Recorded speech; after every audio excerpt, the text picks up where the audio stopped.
For more than 20 years, Cubans fleeing their home have enjoyed special status in the US.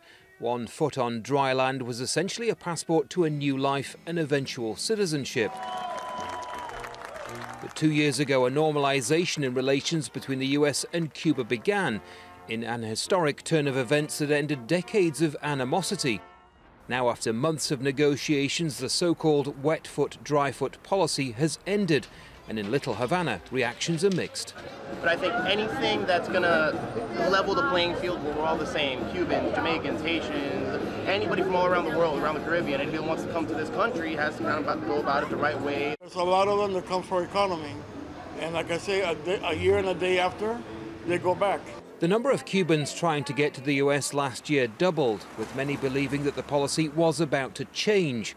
But supporters of normalisation say the fact that the Cuban government has now agreed to take back those turned away is a sign of progress.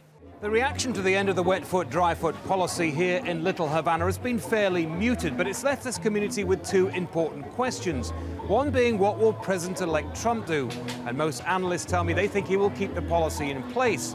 The other question is whether now Cubans will stop trying to enter the United States. Professor Suchlicki from the Institute of Cuban-American Studies thinks Cubans will still leave in big numbers, but he says this latest move may force change on the island. The American policymakers want the Cuban to look internally to their problems, not externally.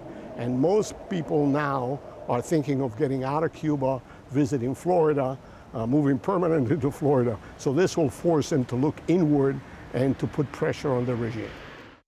The Cuban government called the repeal of wet foot, dry foot an important step in advancing relations between the two countries. Those critical of normalisation say reforms in Cuba are still badly needed, but for now the US embargo remains in place. Andy Gallacher, Al Jazeera, Miami, Florida.